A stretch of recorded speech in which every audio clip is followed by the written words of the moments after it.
Sedangkan alam semesta ini memang ditundukkan untuk manusia, kan begitu. Sedangkan manusia sendiri bermuaranya dari mana? Enggak, ya dua itu muaranya. Nanti ujung-ujung kalau nggak neraka ya surga. Nah, makanya di sini, dari sinilah muncul hadis maudhu itu.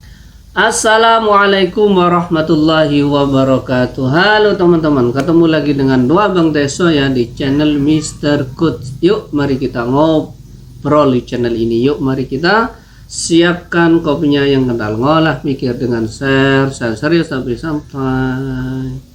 Kalau bukan karena engkau hai Muhammad. Ya ibni, wahai anakku, hadis tentang Nur Muhammad ini tidak sahih. Hadis tentang Nur Muhammad adalah laula kaya Muhammad ma khalaqtul aflaq. Kalau bukan karena engkau hai Muhammad, aku tidak ciptakan alam semesta.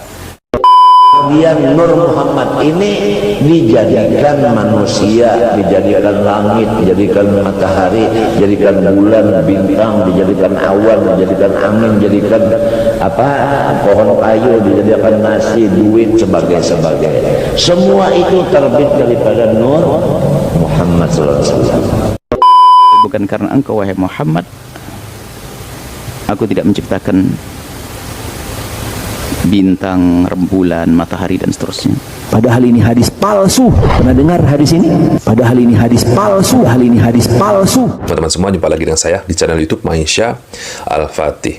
Banyak yang tidak suka, teman-teman. Banyak yang tidak terima ketika kemarin, teman-teman, pada video sebelumnya saya membongkar kedustaan dari Abah Gurus Kumpul yang menukil sebuah hadis palsu, menyandarkan sebuah keyakinan, sebuah akidah kepada hadis palsu yang menyatakan bahwa alam semesta ini tercipta karena adanya Nur Muhammad.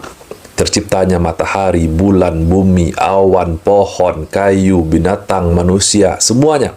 Semuanya itu, kata Abah Gurus Kumpul, itu tercipta karena adanya Nur Muhammad, teman-teman.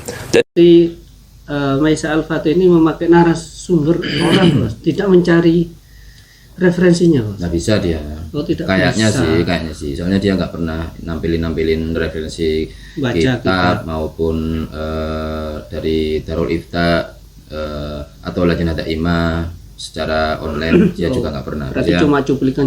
Iya. Ya masih bisa ini lah. Ibaratnya kita anggap kritik gitu loh ya. Oke. Sekarang kita jawab kritiknya. Banyak hadis-hadis palsu itu beredar, teman-teman. Tapi terkadang hadis palsu itu tidak bertentangan maknanya dengan dalil-dalil yang ada, itu juga ada. Seperti an-nadhafatu minal iman. Itu kan maudhu itu. Tapi ditopang dengan hadis sahih, at-tuhru syatrun minal iman, kan gitu. Makna-maknanya mirip gitu, Bos. Kan gitu. Seperti apalagi banyaklah hadis-hadis yang kayak gitu, teman-teman, termasuk hadis ini.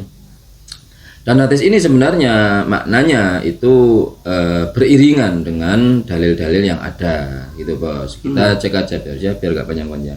Kita cari di Darul Ifta Mesir saja, Bos ya. Ini mulai hadis itu tentang Nur Muhammad ini maudhu, Bos ya, tapi maknanya sahih.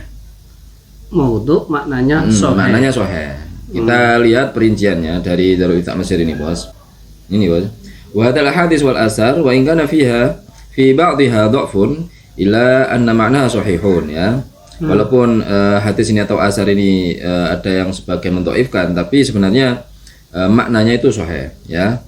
Ini dikorelasikan dengan ayat wa ma khalaqtul jinna wal insa illa liya'budun, Bos ya.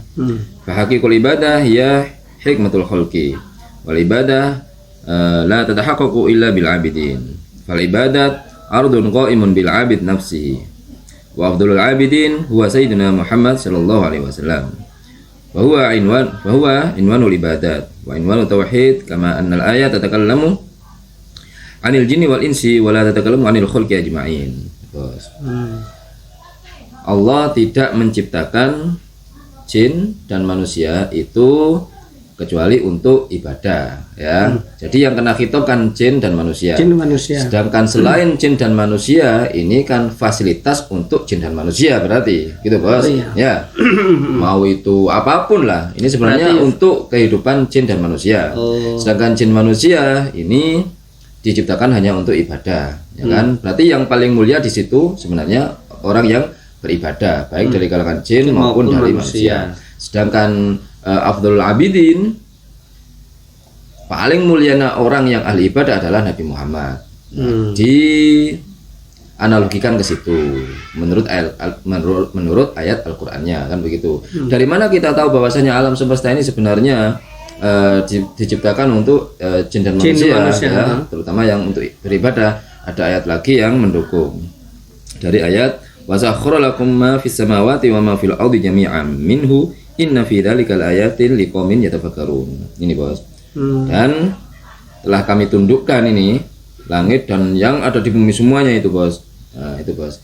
Telah ditundukkan untuk manusia. Lakum. Iya. Kum di sini untuk manusia. Iya, untuk manusia dan jin. Ya, seperti itulah. Untuk yang dihitopi yaitu jin dan manusia. Jin dan manusia. Korelasinya di situ. Ini untuk ayatnya bos, ya. Kemudian tentang hadisnya ada lagi hadis yang mendukung makna itu tentang yaitu hadis yang diriwayatkan. Nah ini bos ya. Wa hadzal makna qad warada fihi jumlatu ahaditsa. Minha, sebenarnya hadis tentang Nur Muhammad itu korelasinya kan tentang laulaka ya Muhammad ma khalaqul aflaq, kan begitu. Jika tidak karena engkau Muhammad, aku tentu tidak akan menciptakan alam semesta, kan bos ya. Ini di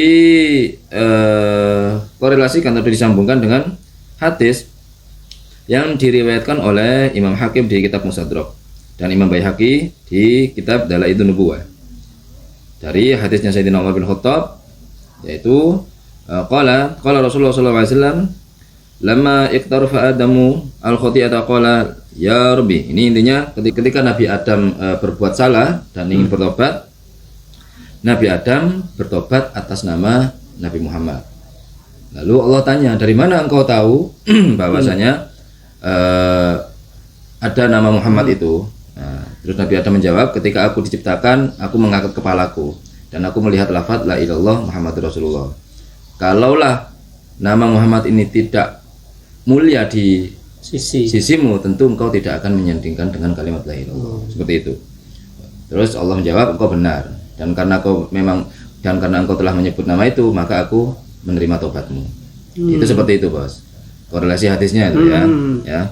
Seperti kan lafaz Muhammad ini atau yang disebut mungkin nur itu dihubungkan dengan nur itu berkenaan dengan hadis ini. Bisa berarti kan sudah ada sebelum Nabi Adam diciptakan, kan begitu bos ya? Berarti sudah ada, namanya sudah ada. Ya. Qala al-Hakim, hada hadisun sahihul isnad.